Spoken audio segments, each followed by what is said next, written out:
Okay, तो आज के जो टॉपिक है हमारे वो है कमेंट, कलर और बैकग्राउंड। ठीक है, तो इसके बारे में आई होप आप लोगों ने सुना होगा, तो इसको हम लोग डिटेल में पढ़ने वाले हैं। ठीक है, अगेन कुछ क्वेश्चन पूछूंगा, तो जिन्हें पहले पढ़ चुके हैं वो रेडी रहना उसका आंसर देने के लिए। ठीक है, तो हम लोग चलते हैं अपने VS कोड पे। ठीक है, और यहाँ पे मैं डेट नोट करता हूँ स्टार्ट। ओके, CSS वाले फोल्डर में तो HTML लिखना जरूरी है, क्योंकि HTML के बिना CSS रन नहीं होगा, है ना। और यहाँ पे हम लोग बेसिक स्ट्रक्चर पेस्ट कर देते हैं। ओके, और फिर यहाँ पे लिखेंगे day two, sorry, link CSS। Okay, और इसका नाम रखते हैं डेट। ओके, अब डे टू डॉट CSS तो है नहीं, है ना, तो यहाँ पे फॉलो लिंक करेंगे। ओके, और यहाँ पे क्रिएट कर देंगे। ठीक है, तो यहाँ पे ये क्रिएट हो गया और इसको लिंक हो गया। ठीक है, ऑटो से मोड ऑन कर लेते हैं। ठीक है, ये इससे हो जाएगा। अब यहाँ पे हम लोग क्या करते हैं, एक H1 रन करते हैं डेट टू नाम से। ओके, और इसको दो लाइव करके देखते हैं। ओके, अब यहाँ पे देखते हैं कि उसका CSS कनेक्ट हुआ है या नहीं, तो हम लोग एक बार उसका CSS लिख के देखेंगे। ओके, तो यहाँ पे मैंने लिखा H1 का जो कलर है, सॉरी, ठीक है, H1 का जो कलर है वो हो जाए रेड कलर। ठीक है, तो H1 का कलर क्या हो गया, रेड हो गया, मतलब कि यहाँ पे हमारा CSS कनेक्ट हो चुका है और रन कर रहा है। ठीक है, तो बेसिक सेटअप हम लोग ने कर लिया। अब हम लोग आज के पहले टॉपिक की तरफ चलते हैं। ठीक है, तो आज का पहला टॉपिक है कमेंट। ओके, तो कमेंट के बारे में ज़्यादा कुछ नहीं बताऊंगा मैं। कमेंट मेजरली कोई भी प्रोग्रामिंग लैंग्वेज है, मैंने बता चुका हूँ इससे पहले भी, बट मैं बता दे रहा हूँ अगेन। ठीक है, जो कमेंट्स होते हैं वो मेजरली तीन टाइप से काम आते हैं। ठीक है, पहले कमेंट लगाने का जो तरीका है वो आपको बता देता हूँ। कंट्रोल प्लस स्लैश है ना। ओके, तो जो भी लेट आ रहे हैं उन्हें बता देता हूँ कि यार हम लोग CSS में कमेंट पढ़ रहे हैं। ठीक है, तो कमेंट में देखो तीन तरीके से कमेंट्स काम आते हैं कोई भी लैंग्वेज में। एक डीबगिंग करने के लिए, ठीक है। सेकंड काम आते हैं आपको डीबगिंग के लिए, एंड सेकंड किस लिए काम आते हैं आपको, डॉक्यूमेंटेशन के लिए। ठीक है, एंड कमेंट काम आता है debugging, documentation and find the error. ठीक है,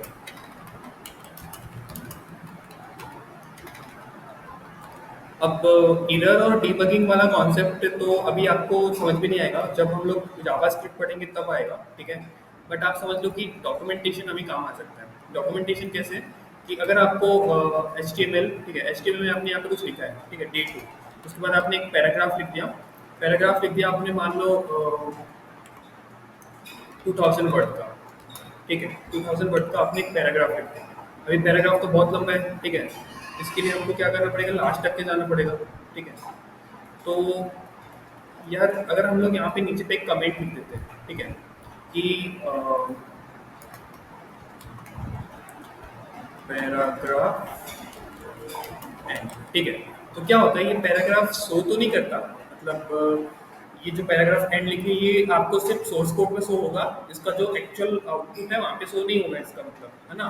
तो जब भी आप ये वेबसाइट में ये वाले पेज में आओगे, जैसे यहाँ से आपने ये वाले पेज में आए, ठीक है, तो इस पेज में अगर आपको मान लो पैराग्राफ के एंड में जाना है, तो आप जस्ट क्या करोगे, यहाँ पे सर्च करोगे पैराग्राफ, तो यहाँ पे देखो इस डायरेक्ट यहाँ पे आ सकते हो। ठीक है, तो ये भी काम आता है आपका कमेंट।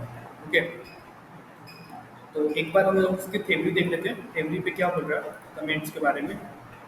देखो, comments are used to explain the code. ठीक है, डॉक्यूमेंटेशन उसी को बोलते हैं, explain the code. May be help when they edit the source code later, मतलब जब आप सोर्स कोड को बाद में एडिट करोगे तब आपको हेल्प करेगा कमेंट। ठीक है, सेकेंड, कमेंट यूज करने के लिए हम लोग स्टार और वो लगाते हैं CSS में, कि जहाँ कमेंट स्टार्ट करना है वहाँ पे स्लैश लगा के स्टार लगाते हैं, और जहाँ एंड करना है वहाँ पे अपन पहले स्टार लगाते हैं फिर स्लैश लगाते हैं। ऐसे हम लोग कमेंट का यूज करते हैं। ओके, सो यहीं तक के था, है ना, कमेंट का यूज। अब आगे चलते हैं।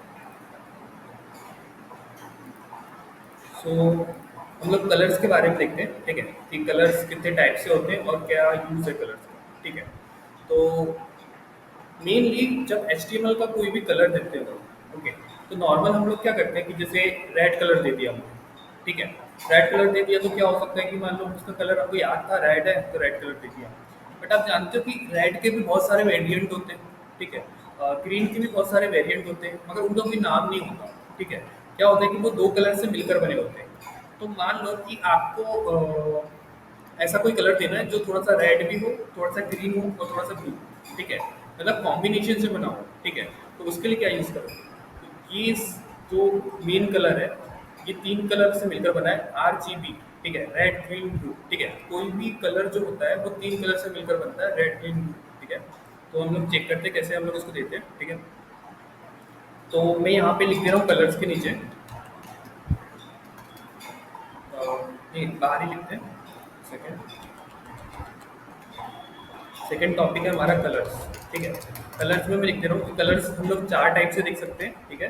पहला है कलर नेम, ठीक है। सेकेंड है कलर RGB, ठीक है। थर्ड है हेक्स कोड, ठीक है। और फोर्थ है एसएसएल, ठीक है। अगर इसके बारे में हम लोग देखें, ठीक है, तो सबसे पहले होता है कलर का नेम, है ना। तो कलर के नेम से कैसे, जैसे यहाँ पे रेड है, ओके, ग्रीन करूँगा तो ग्रीन हो जाएगा, ठीक है, ग्रीन कलर हो गया। तो जो भी नेम होता है, आप जितने भी टाइप के कलर होते हैं उनके नेम के थ्रू दे सकते हो आप, ठीक है। तो नेम तो बहुत ईजी है ना। जैसे मैं यहाँ पे लिख देता हूँ रेड ग्रीन ब्लू, ठीक है, ये क्या हो गया आपका कलर के नेम हो गए, ठीक है। अब RGB के थ्रू कैसे देते हैं, ठीक है। RGB के थ्रू देने के लिए हम लोग क्या करते हैं, सेकेंड टाइप से जो कलर देते हैं, हम यहाँ पे लिखेंगे कलर, ओके, एंड इस पे लगाएंगे मान लो RGB, ठीक है। तो RGB लगाने के लिए क्या लिखोगे आप, पहले RGB एक फंक्शन है, ठीक है, वो लगा दिए। अब इसमें तीन वैल्यू होती है, एक रेड की, एक ग्रीन की, एक ब्लू, ठीक है। तो आप जिसको जितना परसेंटेज दोगे, ठीक है, ये होता है 0 से लेके 256 तक, ठीक है। 0 से लेके 256 तक मतलब कि इसकी वैल्यू स्टार्ट होती है अगर एकदम मिनिमम तो 0, ठीक है, और सबसे हाईएस्ट होती है 256, ठीक है। तो एक चीज़ होता है उसमें, जैसे हमने रख दिया मान लो 50, ओके, इसकी वैल्यू रख दी हमने मान लो 150, ओके, और इसकी वैल्यू रख दी हमने मान लो 250। एक सेकेंड, ठीक है। तो ये कुछ ब्लू टाइप का बन रहा है ना, कोई एक नया कलर बना हुआ है, ओके। अब मान लो कि अगर मैंने इसकी वैल्यू बढ़ा दिया, ग्रीन की वैल्यू बढ़ा दिया, 251 कर दिया मान लो, ठीक है। तो ये जो है, सॉरी, 251 कर दिया, ठीक है। तो ये थोड़ा ग्रीन टाइप का हो जाएगा, ठीक है। इसको थोड़ा कम कर देते हैं, इसको 150 कर देते हैं, ठीक है। तो ये थोड़ा सा ग्रीन टाइप का हो जाएगा, मतलब आप देख रहे हो कि जिसकी वैल्यू सबसे ज़्यादा होती है ना, ये उस टाइप का कलर लेता है, ठीक है। ये हो गया RGB कलर। तो आपको याद रखना है R से रेड ग्रीन ब्लू, ठीक है, और इसमें ये 0 से 256 तक के वैल्यू लेता है, और जिसकी वैल्यू ज़्यादा रहती है वो कलर लेता है, ठीक है। आप यहाँ से भी इसको सेट कर सकते हो, ठीक है, यहाँ से आप RGB वैल्यू को कैसे भी सेट कर सकते हो, ओके। अब RGB के साथ क्या होता है, एक और कलर आता है, ठीक है, जैसे कि मैं बता रहा हूँ आपको, कलर रेड, ठीक है। तो इसमें क्या होता है, मान लो मैंने यहाँ पे रेड कलर लिया, ठीक है।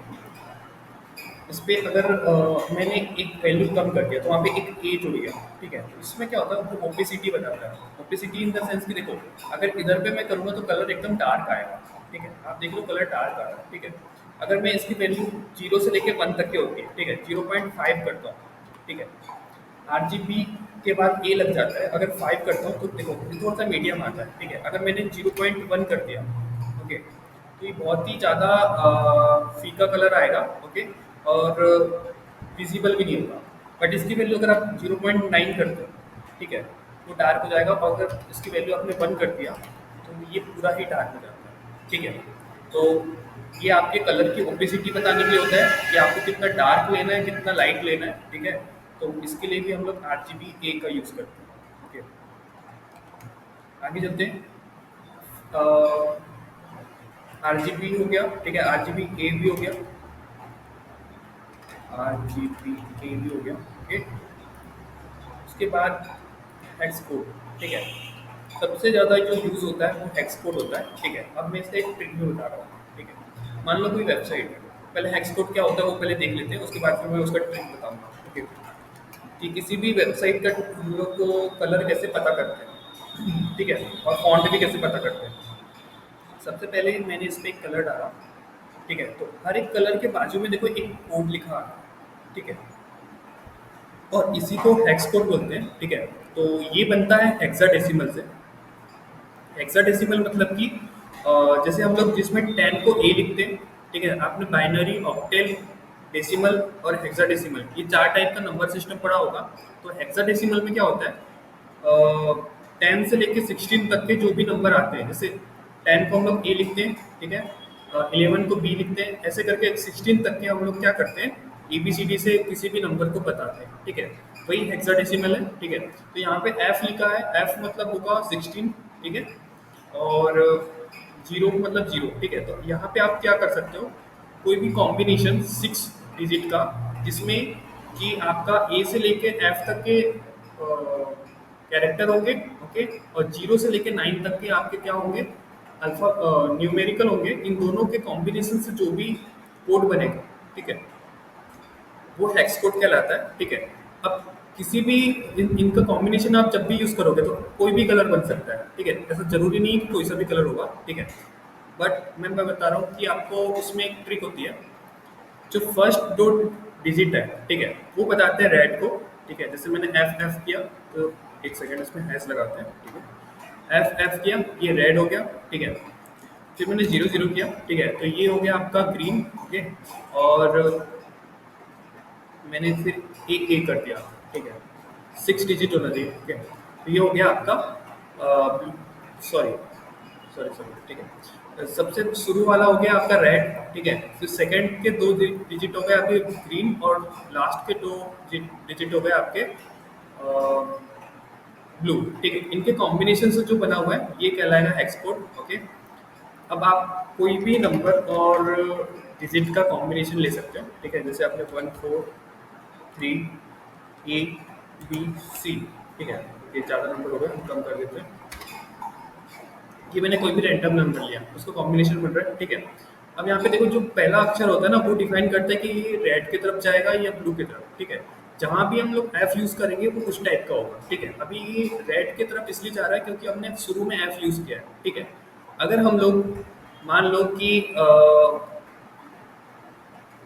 यहाँ ए यूज़ करते हैं, ठीक है, और एफ हम लोग लास्ट की तरफ यूज़ करते हैं, ठीक है, मान लो, ओके। तो ये थोड़ा सा, अगर एफ एफ यूज़ कर ले तो मैं दो बार, तो ये ब्लू की तरफ जाएगा, ठीक है। और अगर हम लोग बीच में यूज़ करते हैं तो थोड़ा सा ग्रीन की तरफ जाएगा, ठीक है। आप समझ सकते हो कि एफ होता है वो सबसे हाईएस्ट वैल्यू होती है, ठीक है, और जो जीरो होता है वो सबसे लोएस्ट वैल्यू होती है, ठीक है। और इसमें दो क्वेश्चन बनते हैं, वाइट कलर के लिए हेक्स कोड क्या होता है, ठीक है, रेड कलर के लिए हेक्स कोड क्या होता है, और ब्लैक कलर के लिए हेक्स कोड क्या होता है, ठीक है। तो देखो, हैश करके हम 0 0 0 0 0, ठीक है, 6 टाइम 0 लिखते हैं, ये होता है ब्लैक कलर, ठीक है। अगर कोई पूछे कि 6 डिजिट के लिए हेक्स कोड क्या होता है, तो आपको बताना है कि 6 डिजिट में, तो ब्लैक कलर के लिए हेक्स कोड क्या होता है, तो आपको बताना है कि 6 बार 0 यूज़ करने पर ब्लैक कलर आता है, ओके। और 6 टाइम एफ यूज़ करने पर, ओके, वाइट कलर आता है। तो वाइट कलर का हेक्स कोड होता है 6 टाइम एफ, ओके।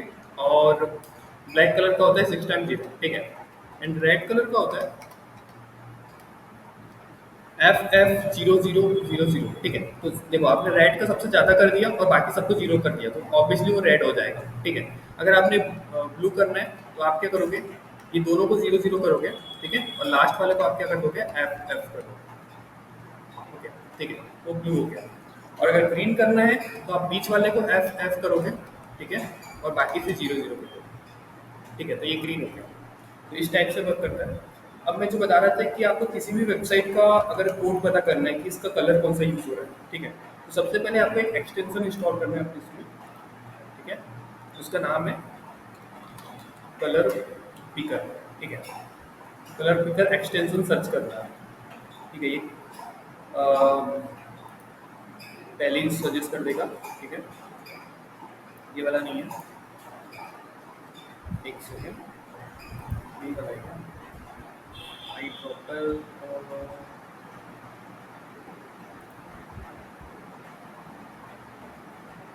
ठीक है, कलर जीरा यूज़ कर लेते हैं, ठीक है, कलर जीरा भी अच्छा वो है, ठीक है, तो आपने कलर जीरा सर्च करा, ठीक है, और इसको आपको क्या करना है, आपके इसमें ऐड करना है, ओके, पहले से ही एडेड है, तो मैं इसको रिमूव कर देता हूँ, ठीक है, रिमूव करूँगा तो यहाँ पे आएगा ऑप्शन ऐड टू क्रोम, ठीक है, यहाँ पे आपको ऐड टू क्रोम करना है, ओके, ऐड एक्सटेंशन करना है,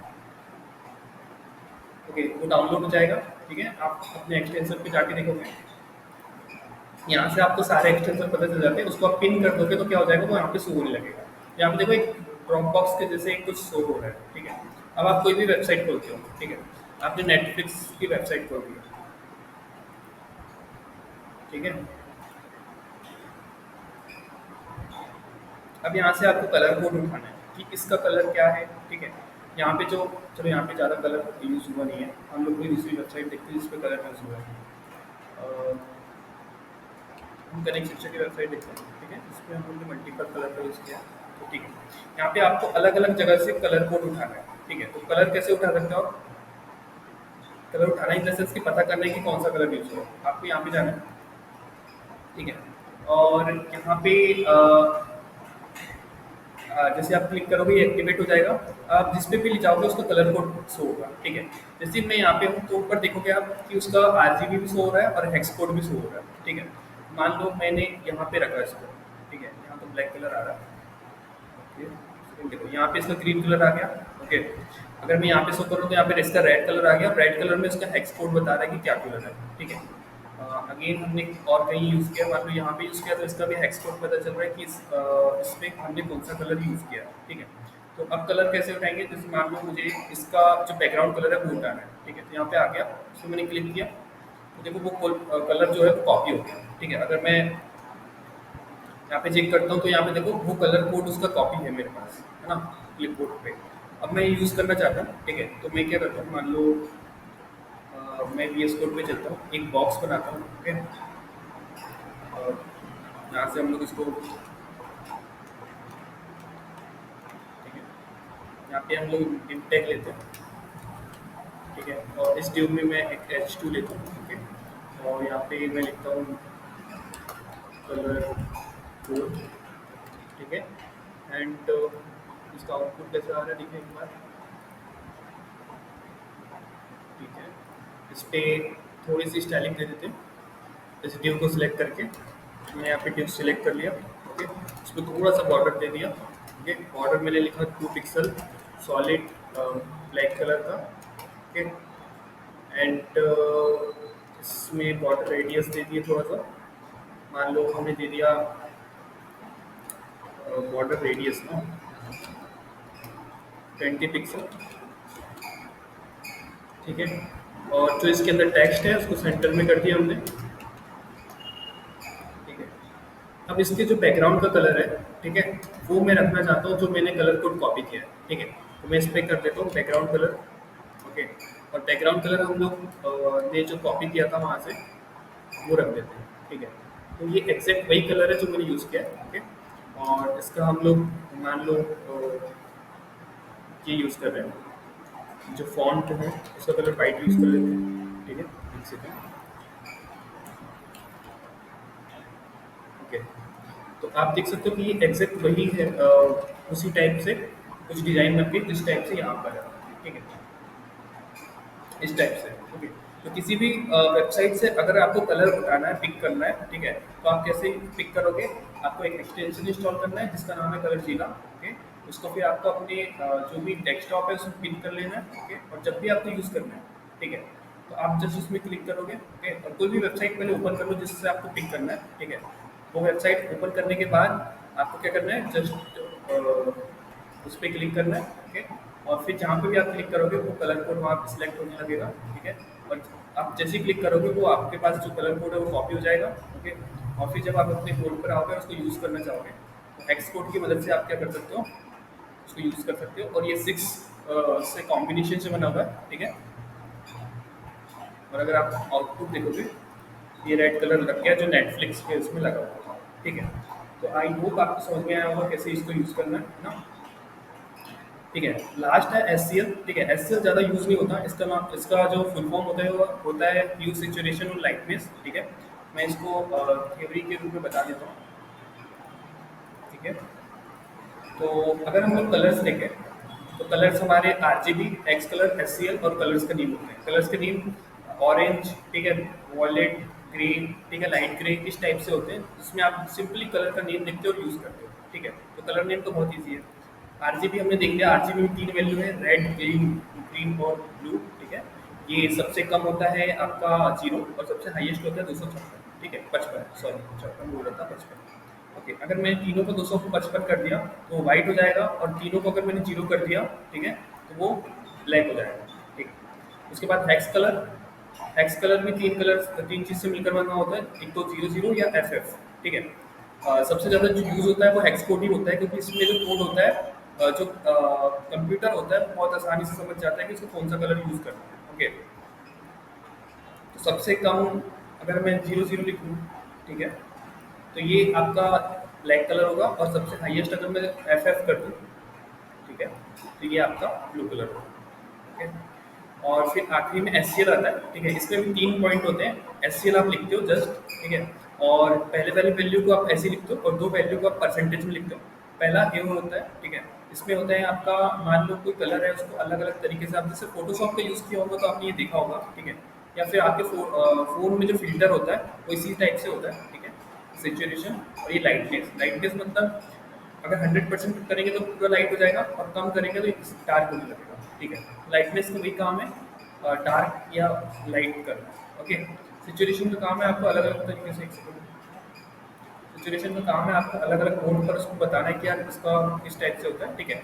और मिक्स्ड करना है एक प्रकार से, ओके। और इसका भी है आपका जो नेगेटिव होता है पिक्चर्स का, उसके पिक्सल्स को आपको मैनेज करना है, ठीक है। इसका यूज़ नहीं होता ज़्यादातर, सबसे ज़्यादा जो यूज़ करोगे आप एक्सपोर्ट का करोगे, और इसका कोड आपको समझ के आना चाहिए, ठीक है। और कैसे करोगे वो भी मैंने बता दिया, ठीक है। तो यहाँ पे हमारा कलर्स का जो चीज़ था वो कंप्लीट होता है, ठीक है। इसमें आप लोग एक बार नोट कर लेना कि किस टाइप से हम लोग यूज़ करते हैं, ठीक है। पहला colour, red colour, RGB, export और एससीएल, ठीक है। इसके बारे में अगर मैं कभी फ्यूचर में आपसे पूछूँ तो आपको पता होना चाहिए, ठीक है, ओके। यहाँ पे हमारी चीज़ें कंप्लीट हुई, अब आगे चलते हैं, ठीक है। कलर्स के बारे में हमने जान लिया। अब एक लास्ट टॉपिक जो आज का है वो है आपका बैकग्राउंड, ठीक है। बैकग्राउंड बहुत इंपॉर्टेंट है, और ये सबसे ज़्यादा यूज़ करने वाले टॉपिक में से एक है, ठीक है। तो बैकग्राउंड में हम लोग ये पढ़ने वाले हैं, ठीक है। ये 5 पॉइंट जो बहुत ही इंपॉर्टेंट है, ठीक है। और इन 5 पॉइंट को हम लोग एक एक करके देखने वाले हैं, ओके। तो सबसे पहले हम लोग जो छोटे टॉपिक है उनको फटाक से पढ़ लेते हैं, ओके। सबसे पहला है कि यार बैकग्राउंड कलर, तो हमने अभी यूज़ किया बैकग्राउंड कलर। बैकग्राउंड में जो भी कलर आप दोगे वो यूज़ हो जाएगा, है ना। एक बॉक्स ले लेते हैं जिसका नाम मैं रख देता हूँ, मान लो यहाँ पे डिव ले रहा हूँ एक, ओके, सॉरी यहाँ पे मैं सी एस एस, ठीक है। और इसको मैं एक क्लास दे देता हूँ बैकग्राउंड। एक सेकेंड यार, मुझे चार्जिंग लगाना पड़ेगा, नहीं तो स्विच ऑफ,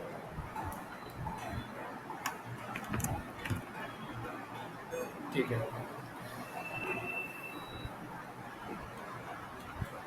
सॉरी। बैकग्राउंड नाम से मैंने एक न्यू ले लिया, ओके। और इसमें हम लोग सब चीज़ यूज़ करेंगे, ठीक है। इसमें एक टेक्स्ट लिख देते हैं ऐसे ही, रैंडम सा, ओके। अब यहाँ पे आप ध्यान से देखना, हम लोग ने मान लो यहाँ पे ये डिप को मैं थोड़ा देर के लिए वो कर देता हूँ, ठीक है, ठीक। अब यहाँ पे हमने एक बैकग्राउंड ले लिया, ओके। इस बैकग्राउंड पे अब मुझे अलग अलग चीज़ करना है। पहले मैंने इसका बॉर्डर लिया, बॉर्डर मैंने करा इसको 2 पिक्सल सॉलिड और ब्लैक कलर, ठीक है। और इसकी हाइट विड्थ में सेट कर देता हूँ। हाइट कर देते हैं हम लोग 300 पिक्सल, ठीक है। और विड्थ कर देते हैं इसका 100%, ठीक है। तो ये हमारे पास एक बॉक्स रेडी है, ठीक है। क्वालिटी को हटा देते हैं। अब इस बॉक्स में हम लोग अलग अलग चीज़ करके देखते हैं, ठीक है। सबसे पहली चीज़ है कि बैकग्राउंड कलर देख देखना है। तो बैकग्राउंड कलर आपको वही 3 तरीके से लेना है। आप बैकग्राउंड कलर लिखना है और इसमें आपने बैकग्राउंड कलर लिया, वो हो गया, ठीक है। एक तरीका हो गया। दूसरा आपका हेक्स कोड से जो अभी हमने पढ़े वो कर दोगे आप। Second, background image. तो बैकग्राउंड इमेज ऐड कैसे करना है, ठीक है। आपको लिखना है बैकग्राउंड इमेज, ठीक है। इस पे हम लोग URL लिखेंगे, ठीक है, और यहाँ पे इमेज यूज़ करेंगे, ठीक है। या तो हम लोग अपने पास जो अवेलेबल है वो इमेज यूज़ कर लें, ठीक है। तो मेरे पास ये एसेट्स में एक इमेज है, ठीक है। इसको मैं बाहर निकाल देता हूँ। इसके अंदर मैंने एक इमेज है JPG करके, ये यूज़ करेंगे। या तो फिर हम लोग क्या करेंगे, ऑनलाइन यूज़ करेंगे, ठीक है। तो अभी मेरे पास अवेलेबल है तो मैं यूज़ कर लेता हूँ। पहले मैं यहाँ पे जाऊँगा, ठीक है, स्लैश लगाऊंगा और यहाँ पे एसेट्स है, एसेट्स में मैं इमेज पे जाऊँगा, ठीक है। तो यहाँ पे देखो इमेज आने लगेगी, ठीक है। अब जो ये इमेज है, ठीक है, इसका मैं ना साइज कम ज़्यादा कर सकता हूँ, ठीक है। इमेज का साइज कम ज़्यादा करने के लिए क्या कर सकते हैं हम लोग, यहाँ पे लिखते हैं बैकग्राउंड ध्यान लिखना, ये बहुत इंपॉर्टेंट प्रॉपर्टी है, ठीक है। आपने लिखा बैकग्राउंड साइज और इसका साइज दे दिया आपने 100 पिक्सल, ठीक है। तो इसका हाइट और विड्थ क्या हो जाएगा, 100 पिक्सल हो जाएगा। बट ये इमेज क्या हो रहा है, बार बार रिपीट हो रहा है, ठीक है। यहाँ पे देखो रिपीट हो रहा है ना। अगर आप चाहते हो कि इमेज बार बार रिपीट ना हो, ठीक है, तो आप क्या करोगे, यहाँ पर ये जो थर्ड नंबर की प्रॉपर्टी है बैकग्राउंड रिपीट, वो लगाओ, ठीक है। आपने लगाया यहाँ पे बैकग्राउंड रिपीट, ठीक है। अब रिपीट में 3 प्रकार के ऑप्शन होते हैं, सॉरी 4 प्रकार के। एक होता है repeat, repeat x, repeat y और रिपीट नो रिपीट, ठीक है। अगर आप नो रिपीट करते हो तो वो रिपीट नहीं होगा, ठीक है। जस्ट आपका क्या होगा, एक बार से होगा, ओके। एक चीज़ तो पता चल गया। सेकंड, अगर आप उसको करते हो आप रिपीट एक्स, ठीक है। तो रिपीट एक्स से क्या होगा, ये सिर्फ एक्स एक्सिस में रिपीट होगा, मतलब इस टाइप से। और अगर आपने रिपीट वाई किया, ठीक है, तो ये कैसे रिपीट होगा, इस वाले फॉर्म पे, ठीक है। तो एक्स एक्सिस में रिपीट कैसे होगा, अगर आपको मान लो कोई आपने इमेज रखा और उस इमेज को आप चाहते हो कि सिर्फ ऐसे दिखे, हॉरिजॉन्टली दिखे, ठीक है, तो रिपीट एक्स करोगे। और अगर वर्टिकल दिखे बोलोगे आप, ठीक है, तो रिपीट वाई करो, ओके। और अगर आपको रिपीट नहीं करना है ना, तो आप जस्ट यूज करोगे नो रिपीट, ओके, और वो रिपीट नहीं होगा। अगेन, अब जो ये साइज है, मान लो इसमें आप अगर दो प्रकार से होता है। एक तो आप लिखते हो, मान लो आपने 100 पिक्सल लिख दिया, ठीक है, तो इसकी हाइट और विड्थ क्या होगी, 100 पिक्सल होगी, ठीक है। अगर आप दो वैल्यू यूज करते हो, ठीक है, तो क्या होता है कि जो पहली वैल्यू है वो उसकी विड्थ लेता है, मतलब उसकी विड्थ होगी 100 पिक्सल, और जो सेकंड वैल्यू उसकी हाइट लेता है, ठीक है। ये समझ में आ गया। थर्ड थिंग, इसमें एक चीज़ होता है जिसको बोलते हैं कंटेंट, ठीक है। कंटेंट मतलब क्या होता है, इमेज की जो एक्चुअल साइज है वो दिख जाए, ठीक है। बाकी जो बची हुई साइज है वो या तो रिपीट हो जाती है, अगर मैं यहाँ से नो रिपीट हटा दूंगा तो वो क्या हो जाएगा, वो रिपीट होने लगेगा। जैसे आपने बैकग्राउंड साइज कंटेंट किया, जो बचा हुआ साइज है वो क्या होता है, रिपीट होने लगता है, ठीक है। और अगर मान लो मैं यहाँ पे नो रिपीट लगा देता हूँ, तो जो बचा हुआ साइज है वो कवर नहीं होता, वो रिपीट हो जाता है। तो अगर आपको इमेज बिना क्रॉप किए जैसा है वैसा दिखाना है, ठीक है, तो आप लगाओगे कंटेंट। और अगर आपने इसमें यहाँ पे कवर लगा दिया, ठीक है, तो कवर लगाने से क्या होता है, जितना भी साइज है बॉक्स का वो पूरा का पूरा कवर कर देगा। और क्या करेगा, उस इमेज को थोड़ा सा क्रॉप कर देगा, ठीक है। क्रॉप करने का मतलब कवर करने के लिए वो इमेज को थोड़ा खींच देगा, ठीक है, और उसको कवर करने की कोशिश करेगा, ठीक है। तो याद रखना, कंटेंट और कवर में अंतर क्या होता है। कवर में नो रिपीट और रिपीट लगाने की जरूरत बिल्कुल नहीं होती, ठीक है, ये अपने आप उसको कवर कर देता है, ठीक है। कंटेंट में रिपीट और नो रिपीट लगाने की जरूरत होती है, ठीक है। और कवर में बस एक चीज़ होता है कि इमेज क्रॉप हो जाती है ना। अगर मैं स्क्रीन साइज बड़ा करूँगा तो इमेज को कवर करने की कोशिश करेगा, ठीक है, एक ही इमेज यूज़ करेगा, बट उसको क्या कर देगा, क्रॉप कर देगा। और यही अगर मैं कंटेंट यूज़ करता हूँ मान लो,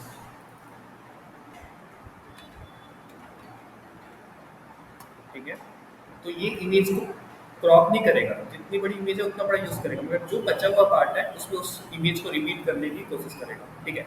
तो आई होप आपको ये समझ में आया होगा, ठीक है। और लास्ट ऑप्शन है, ठीक है, अटैचमेंट और पोजीशन, ठीक है। तो मैं अटैचमेंट का आपको बता दे रहा हूँ, ठीक है। एक मिनट, एक बार मैं इसको 100 पिक्सल कर देता हूँ, ठीक है। अगेन मैंने इसको छोटा कर दिया, ठीक है। और इसका मैंने बैकग्राउंड रिपीट, नो रिपीट भी कर दिया, ओके। तो यहाँ पे सिर्फ एक ही बार यूज हो रहा है, ठीक है। अब अगर इसका मैं मान लो कि अटैचमेंट क्या रखता हूँ, मान लो मैंने अटैचमेंट रख दिया बैकग्राउंड अटैचमेंट, बैकग्राउंड अटैचमेंट मैंने अगर फिक्स्ड रखा, ठीक है। तो ये जो है बैकग्राउंड, एक सेकेंड,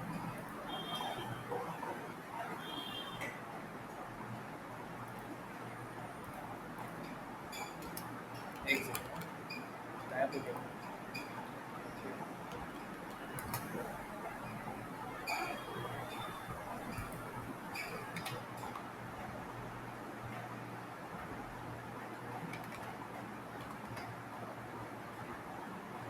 ओके, उसको साइज कम हो गया था इसलिए ऐसा हो गया। ठीक है, मैं इसको साइज कर देता हूँ, मान लो 500 पिक्सल, ठीक है। तो सही है, 300 कर दिया, ठीक है। और पोजीशन मैंने इसको दिया टॉप में यहाँ पे, ठीक है। अभी पोजीशन अगर हटा देंगे तो वो दिखेगा, ठीक है, नॉर्मल दिखेगा, ठीक है। तो यहाँ पे देखो मैंने इसका बैकग्राउंड फिक्स्ड कर दिया। अब फिक्स्ड हमको पता कैसे चलेगा, मान लो इसके अंदर मैं बहुत लंबा पैराग्राफ लिख रहा हूँ, ठीक है। नॉरेम मैंने लिख दिया इस पे, मान लो 1000 वर्ड का मैंने पैराग्राफ लिख दिया, ओके। 1000 वर्ड का इसके अंदर पैराग्राफ आ गया, ओके। अब मैं इसको स्क्रॉल कर रहा हूँ, ठीक है। तो जो आपका, एक मिनट इसका बॉर्डर हटा देते हैं, बॉर्डर हम लोग यहाँ से हटा देते हैं, ठीक है। अब देखो, जो वहाँ पे आपका बैकग्राउंड है ना, वो वहीं के वहीं फिक्स्ड है, बस उसका कंटेंट ऊपर नीचे हो रहा है, ठीक है। मतलब बैकग्राउंड जहाँ के वहाँ है, कंटेंट उसके ऊपर से ओवरफ्लो हो रहा है, मतलब कि तब ज़्यादा हो रहा है, ठीक है। बट अगर मैं यहाँ पे फिक्स्ड की जगह स्क्रॉल लगा देता हूँ, ठीक है, तो जो बाय डिफ़ॉल्ट होता है, ओके। तो यहाँ पे आप देखोगे कि जैसे मैं स्क्रॉल कर रहा हूँ, कंटेंट वो इमेज भी ऊपर जा रहा है, ठीक है। और जैसे मैं नीचे कर रहा हूँ, इमेज वहीं है, ठीक है। इसका मैं एग्जांपल आपको बताता हूँ, ठीक है। एक वेबसाइट है, ओके। इस वेबसाइट में पैरालैक्स का एक इफेक्ट है, ओके। इस इफेक्ट को ध्यान से देखना, जब मैं इस पर कर्सर ऊपर नीचे कर रहा हूँ, ओके। तो जो बैकग्राउंड है वो वहीं के वहीं है, बस कंटेंट ऊपर नीचे हो रहा है। तो इसमें क्या यूज़ हुआ है, बैकग्राउंड फिक्स का यूज़ हुआ है, ठीक है। यहाँ पे भी देखो आप, जैसे मैं इसमें कर्सर ले जा रहा हूँ, तो यहाँ पे वो जगह की इमेज जो है वो फिक्स्ड है, ठीक है। और बस कर्सर ऊपर नीचे हो रहा है, ठीक है। और यहाँ पे देखो इमेज चेंज भी होते जा रहा है, ठीक है। तो अगेन ये टास्क है आपका, ओके। आपको ये वाली चीज़ करके दिखानी है, ठीक है। अब यहाँ पे ये कैसे हो रहा है, मैं आपको एक बार करके दिखा देता हूँ कि ये कैसे हो रहा है, ठीक है। यहीं पे आपका इसका कोड मिल जाएगा, ठीक है। सबसे पहले आपको क्या करना है, ये मैं पहले वाले को बता देता हूँ, ठीक है। आपको क्या करना है, एक डिव लेना है, ठीक है। डिव के अंदर आपको सबसे पहले उसका एक हाइट डिसाइड कर देना है कि इसकी हाइट कितनी होगी, मिनिमम हाइट, ठीक है। और इसके अंदर आपने जो भी अगर टेक्स्ट लेना है, वो आप टेक्स्ट मैटर नहीं करता, आप लोग टेक्स्ट अपने हिसाब से ले लेना, बस आपको ये इफेक्ट डालना है, ठीक है। इसकी मिनिमम हाइट आपने बता दिया कि यार इसकी जो मिनिमम हाइट है ना, इस जो बॉक्स की, ओके, इसकी मिनिमम हाइट होगी आपकी 100%, ओके। और इसका जो आप समझ लो कि बैकग्राउंड अटैचमेंट होगा फिक्स्ड, ओके, और कवर कर देना, ठीक है। अब आप क्या करोगे, जैसे ही इसमें आप स्क्रॉल करोगे, ठीक है, तो उसकी हाइट होगी 100%, मतलब जो स्क्रीन है उतनी साइज दिखेगी, ठीक है। उसके बाद फिर जैसे सेकंड सेक्शन आया आपका, ठीक है, तो ये आपका सेकंड सेक्शन होगा, ओके। इसमें आप थोड़ा सा पैडिंग वगैरह दे देना। फिर ये जो थर्ड सेक्शन आएगा आपका, ठीक है, तो अगेन इसका जो हाइट है वो भी मिनिमम 100% होगा, ठीक है। वो सेक्शन का भी हाइट आपका कितना होगा, 100% होगा। ओके, और जो सिक्स सेक्शन है उसका साइज कितना होगा, एक सेकेंड, 100%। ओके, ठीक है, एक सेकेंड, इसको हमने 40 पिक्सल रखा है, 3 और 2 का भी कम रखा है। ओके, ठीक है, यार यहाँ पोजीशन पे यूज़ हुआ है, बट पोजीशन जिसने पढ़ लिया होगा उसको समझ में जाएगा। बट ठीक है, हम लोग एक बार ट्राई करते हैं ये वाला बिल्ड करने का। ओके, ठीक है, तो सबसे पहले हम लोग क्या करते हैं, एक बॉक्स ले लेते हैं। मैं यहाँ पे एक सेक्शन बनाता हूँ प्रोजेक्ट वाला। Okay,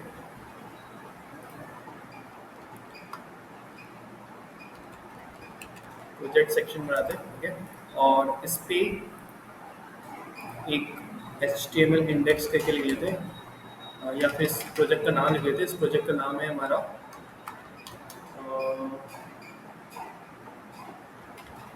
parallax. ओके, ठीक है, डॉट HTML। इस पे हम लोग HTML ले लेते हैं। ओके, इस HTML में हमने मान लो एक CSS लिंक कर दिया।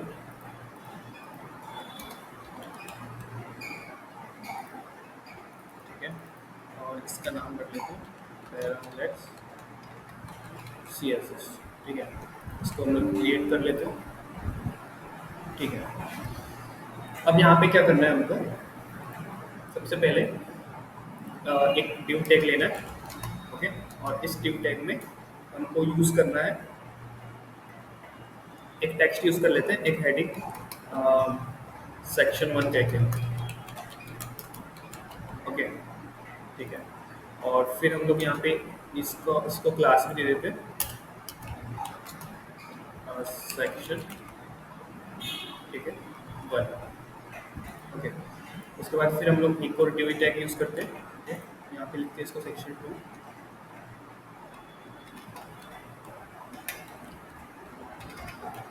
ठीक है, और यहाँ पे इसको 2 कर देते हैं।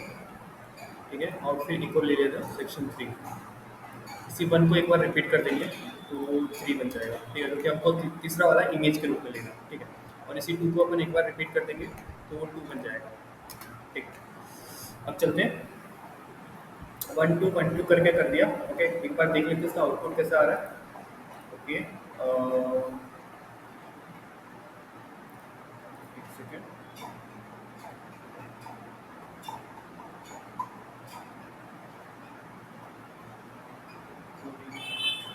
तो लाइक करते देखते हैं। ठीक है, तो यहाँ पे 1 और 2 आ रहा है। ठीक है, अब यहाँ पे क्या करना है, हमें इस सेक्शन पे थोड़ा सा बॉर्डर वगैरह डाल के लिखना है ना, कि सभी में एक बार बॉर्डर आ जाए, है ना। तो हम लोग बॉर्डर ऐड करते हैं, और जितने भी डिव है, ठीक है, उन पूरे को सिलेक्ट करके उनमें बॉर्डर डाल देते हैं। बॉर्डर तो मान लो 2 पिक्सल सॉलिड रेड कलर का बॉर्डर डाल देते हैं। ओके, जितने भी डिव हैं उन सब में बॉर्डर आ गया।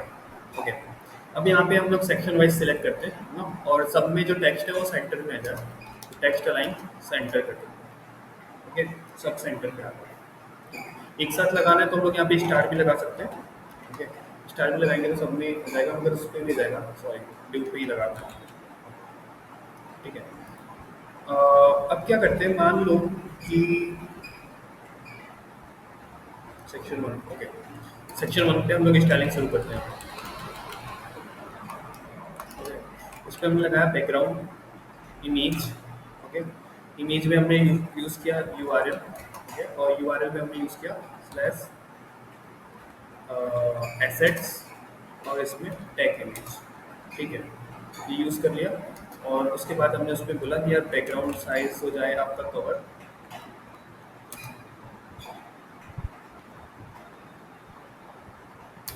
ठीक है, तो बैकग्राउंड साइज कवर हो चुका है ना। और इसमें क्या करते हैं, इस जो सेक्शन 1 है उसको हम मिनिमम हाइट दे देते हैं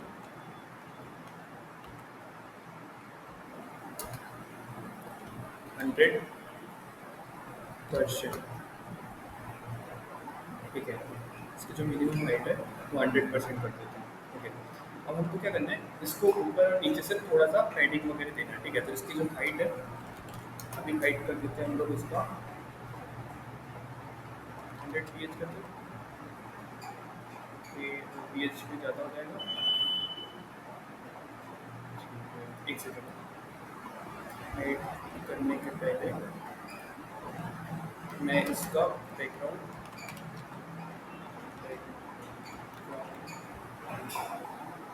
अरेंजमेंट फिक्स कर देता हूँ। ठीक है, और इसकी हाइट कर देते हैं हम लोग 80 ph सही रहेगा। ठीक है, ठीक है, ठीक है, ठीक है। ये जो सेंटर है, इस सेक्शन को अगर सेंटर पे लाना है आपको, ठीक है, तो एक ट्रिक होती है। मैं बता दे रहा हूँ आपको, बस आप थोड़ा इसका इम्प्लीमेंटेशन देख लेना। ठीक है, इसमें H1 में मैं बैकग्राउंड कलर रेड दे देता हूँ। ठीक है, उसके विड्थ कंटेंट विथ 100 कर देते हैं। ठीक है, एंड इसको कर देते, मान लो कलर उसका वाइट। ओके, और फिर इसको कर देते हैं हम लोग MX। एक सेकंड, यहाँ से नहीं करते।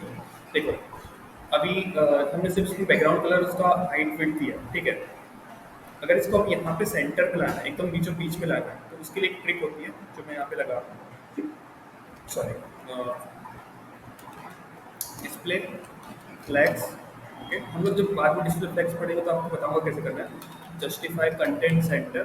Okay, and line content align item centre. ठीक है, इससे कोई भी आइटम किसी भी एलिमेंट के सबसे सेंटर पे रहता है, चारों तरफ से। आप स्क्रीन बड़ी करो या छोटी करो, ठीक है, वो जो आइटम है वो वहाँ पे सेंटर पे ही रहेगा, वहाँ से हटेगा नहीं। ठीक है, तो किसी भी अगर स्कोप सेक्शन को सेंटर पे लाना है तो हम लोग ये चीज़ यूज़ करते हैं। ठीक है, इसके बारे में हम थोड़ा सा बाद में डिस्कस करेंगे। पैडिंग थोड़ा सा डाल देता हूँ। पैडिंग ऊपर नीचे से 5 पिक्सल और राइट साइड से 20 पिक्सल। ओके, परफेक्ट, अभी सही लग रहा है। तो ये हो गया हमारा एक सेक्शन। ठीक है, और सेकंड सेक्शन हम लोग क्या करते हैं, इसको भी यही कर देते हैं। हम ये कॉपी करते हैं। ओके, और कॉपी करने के बाद एक काम करते हैं, यहाँ पे कॉमा लगा देते हैं, कॉमा डॉट सेक्शन 2। ठीक है, मगर सेक्शन 2 पे क्या चाहिए मुझे, बैकग्राउंड इमेज नहीं चाहिए ना। तो बैकग्राउंड इमेज नहीं चाहिए तो हम लोग क्या करते हैं, डॉट सेक्शन 2 जो है उसमें बैकग्राउंड इमेज जो है आप उसको कर दो अनसेट। अनसेट मतलब उसमें इमेज नहीं होगी।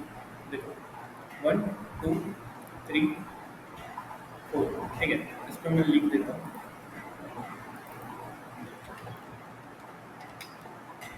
3 और 4।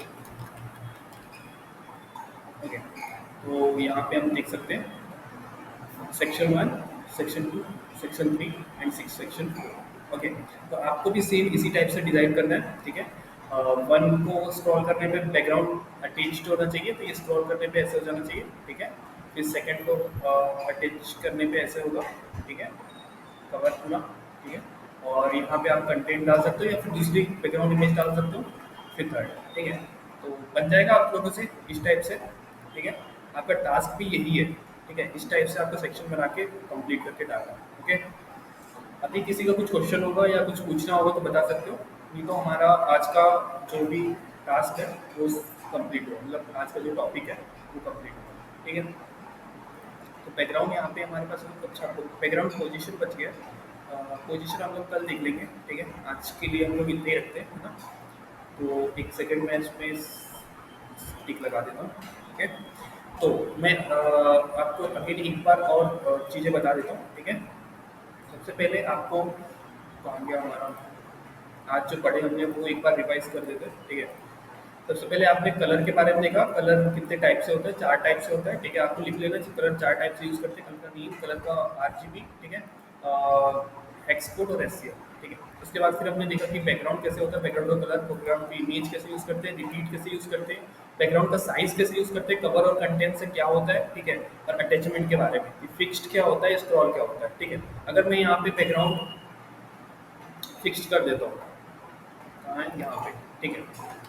फिक्स्ड की जगह स्क्रॉल करता हूँ, सॉरी। तो यहाँ पे क्या होगा कि देखो, एक तो इमेज जैसे कि वैसे होगी, मतलब स्क्रॉल कुछ नहीं होगा, आप देख रहे हो, ठीक है। वो फिक्स्ड हो जाएगी वो इमेज, मतलब फिक्स्ड इन द सेंस कि स्क्रॉल रहेगा, जैसे हम स्क्रॉल करेंगे इमेज भी स्क्रॉल होने लगेगा। अगर इसको अगर हम फिक्स्ड कर दिए, ठीक है, तो अब इसका अगर आउटपुट देखोगे आप, तो इमेज वही रहेगी, बस सेक्शन ऊपर नीचे होगा, ठीक है। ऐसा लगेगा कि दूसरा सेक्शन उसके ऊपर आ जाएगा, ठीक है। तो ये आपको बनाकर बताना